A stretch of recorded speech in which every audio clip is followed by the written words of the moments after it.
Well, Graham, welcome to MK Dons. First of all, can I get your thoughts on becoming our next head coach? So excited about the role. I think it's a fantastic opportunity. I think obviously following on from a really disappointing year for the club, there's a lot of work to do, but the potential of this club with the players they have already, the potential of bringing good players to it, and the whole setup is amazing. But you have to win on the pitch to justify everything you've got off it, and that's what we're here to do. We have to make sure the results on the pitch go the right way. Can you just talk to us about how the appointment came about? When did you first hear that MK Dons were interested in you, and how did you get to this stage today where you're becoming our new head coach? Yeah, so as soon as the role became available, I spoke to my agent. I said, make some calls, try and get me in front of people, let me have the opportunity to speak to people about what I could hopefully bring to the role with my assistant Chris. And it was a little bit of period of time when they were obviously getting their thoughts together, and came down a week ago, presented to the chairman and a couple of the other guys upstairs, and then I had another meeting a couple of days later with Liam. Waited another couple of days because there was a big process going on, which I understood, but then I got the call that they wanted to bring me in and Chris and go from there. So it was a long sort of process, but there's time there to do that. So I could understand that. I've joined clubs mid-season where there's a time issue because there's a game in 3 days' time. But I think the way they explained it to me, it was going to be a really thorough process, which it was. Had to prepare well for it, but I'm really happy to be here now. I'm delighted to get that faith shown in me to come here, and I can't wait to get started.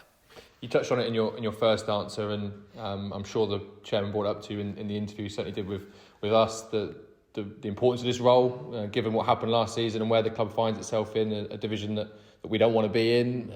How important was kind of your plan, your ideas to try and get this club out of League Two? How important was kind of that in your conversations with Pete and Liam and obviously leading to your appointment? Yeah, I think one thing I've learned over the last 10 years as a man, you've got to be authentic, you've got to be yourself, you've got to get across how you've managed exactly at whatever levels or whatever clubs you've managed at. But one thing we could show when we spoke about what we've already done is creating successful teams at the previous 4 clubs that we've managed, and winning promotion at a couple of the clubs and taking one into Europe and cup final and stuff like that. So I think there would have been other guys in that process that could say the same things.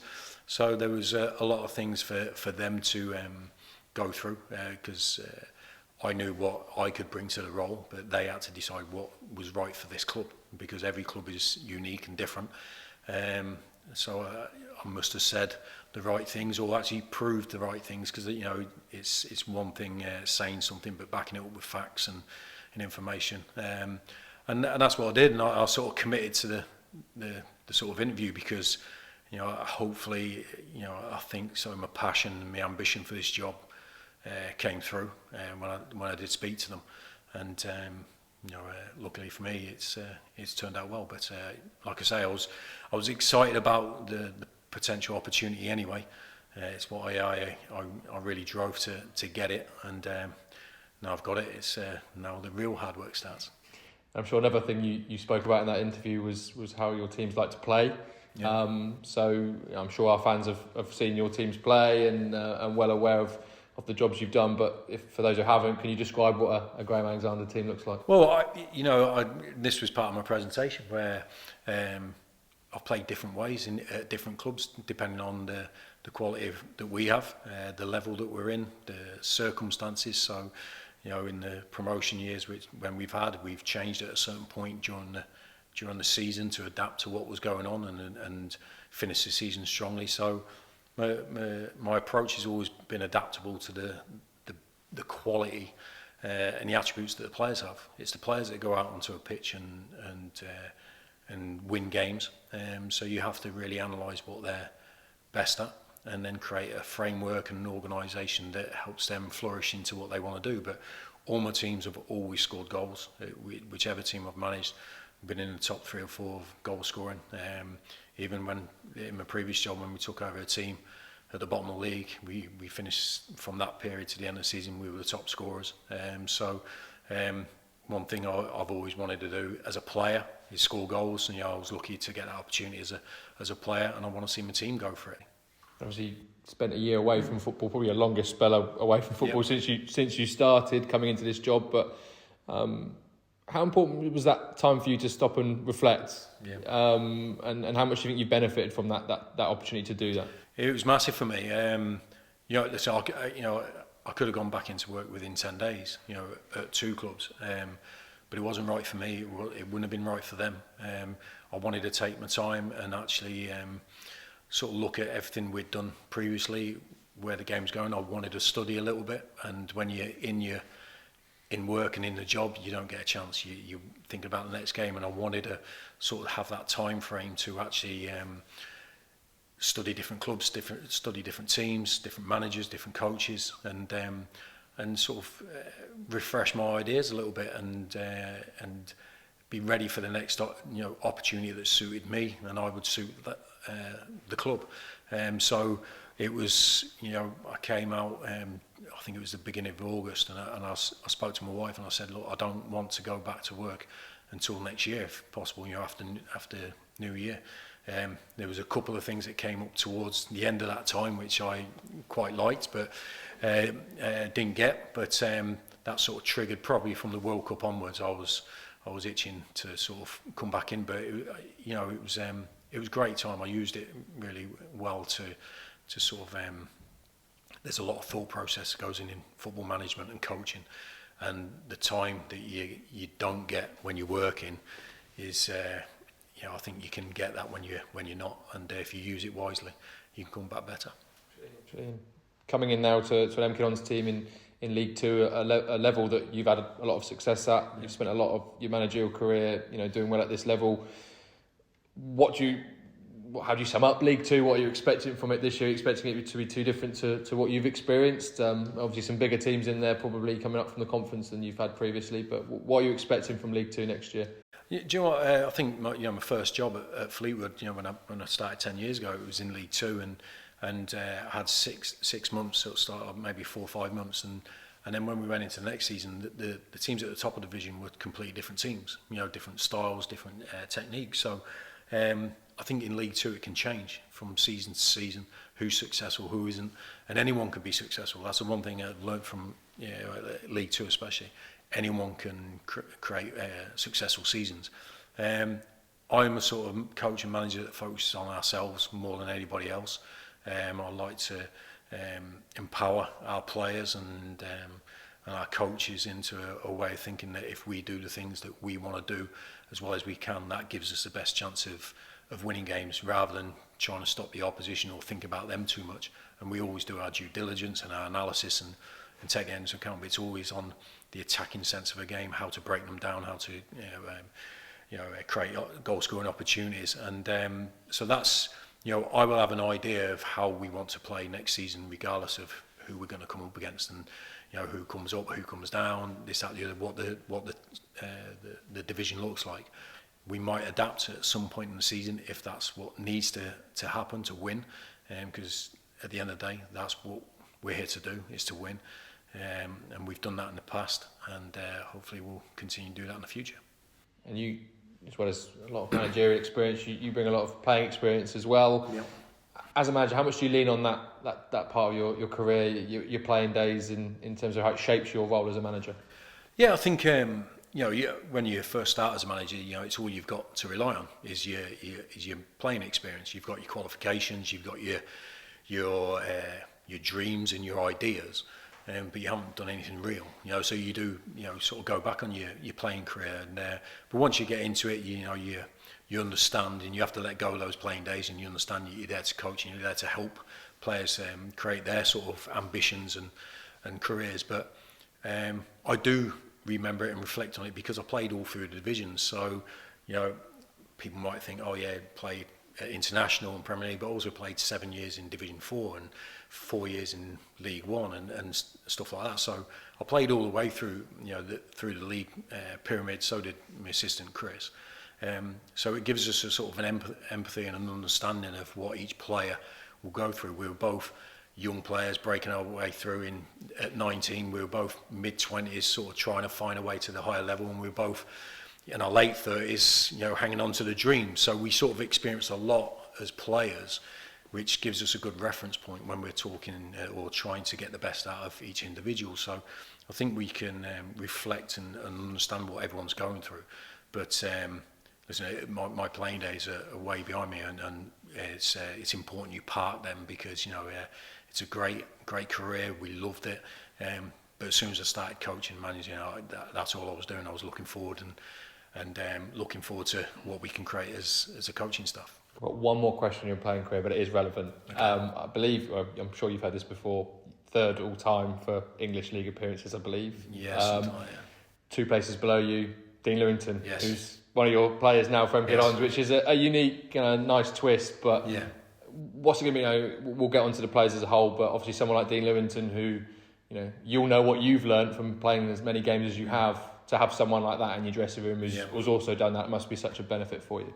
100%. I'm really looking forward to meeting him, because it takes a special type of mindset to sort of get to that level. It's not easy. Professional football is extremely difficult to have longevity and consistency.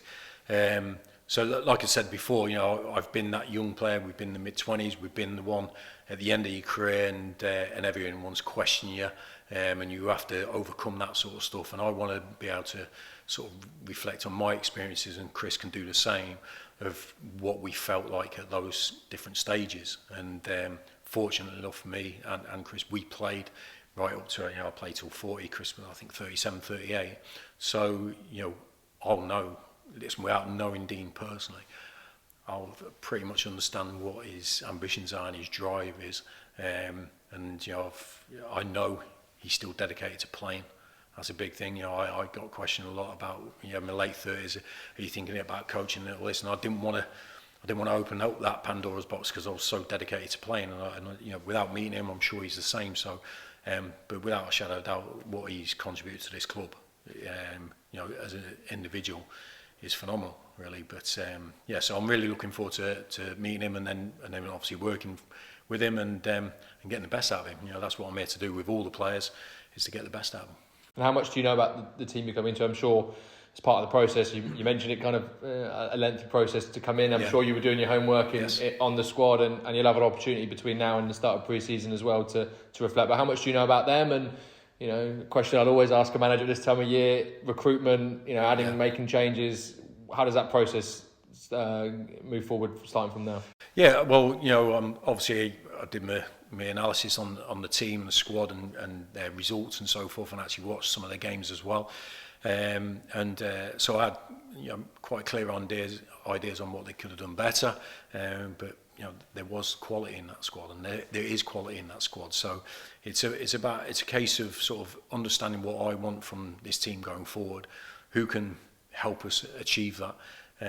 But I'm always it's great seeing a player from afar. It's actually much better when you get to know them and understand them and listen to them and work with them. So I'm really looking forward to that aspect. But there's obviously recruitment needed to create a squad that's capable of being successful over a 10-month period next season. And that work starts now. I was already speaking to Liam Sweeten a lot yesterday already about a couple of players and a couple of ideas. So I've got some ideas. The club will already have a database of players that fit the profiles that we talked about. And but it's I know the squad that we have right now has players that can help us be successful. It's about filling the gaps and understanding what those players can bring day in, day out, because getting success over the course of a season is incredibly difficult, and you have to tick a lot of boxes to achieve that. So I'm sure we'll get there with the players that we already have and the players that we'll bring in. You mentioned a number of times we interviewed Chris Lucchetti, your assistant, who you've had all throughout your managerial career. Bringing him here as well, I suppose the question is, why have you brought him with you at every other job, and what can he bring here to MK Dons as well?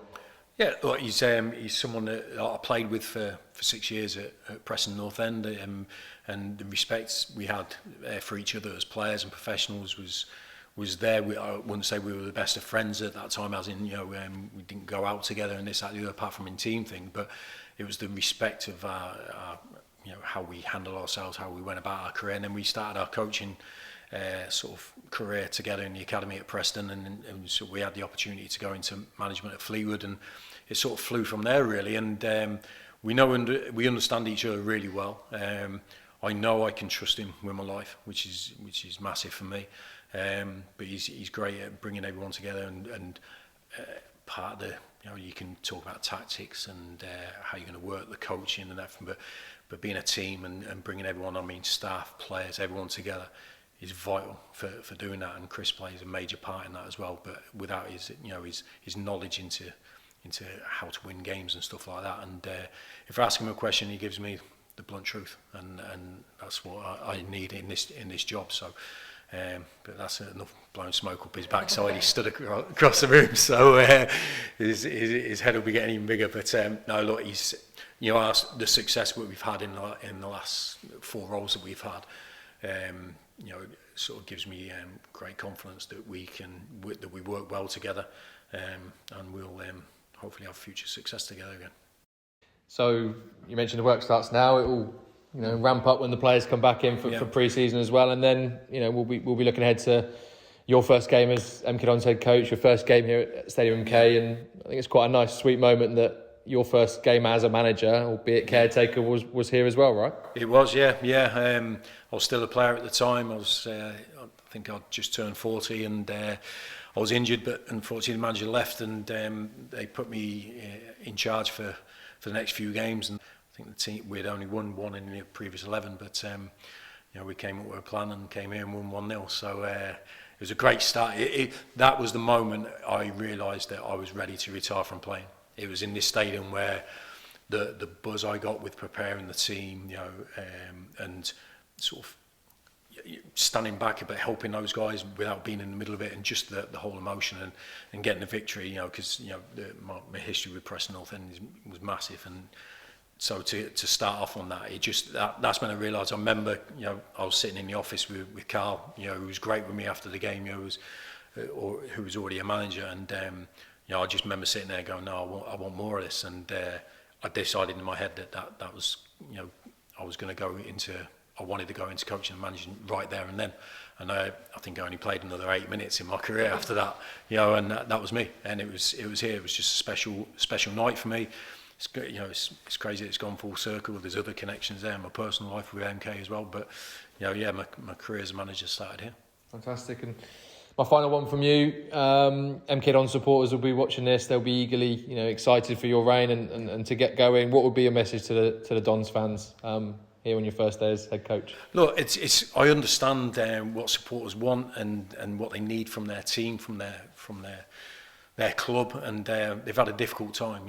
That's it. We're here to shed some light. We want to be positive. We're positive guys. I can't stand negativity and whinging and whining. I don't like it myself. I don't like it around me and my staff or my players. I think it's a great opportunity to be successful, to enjoy our life, to come. Nothing gets better than winning on that Saturday. It's the best weekend in the world, and make no mistake, we are going to work every single minute that we're awake. And sometimes when I'm asleep, to be honest, dreaming to make this work, and I don't want anyone looking behind us. I want us looking forward and trying to create dreams and aspirations about what a positive place this can be. And there's a lot of ingredients already here. Hopefully we can build on that and have a successful season.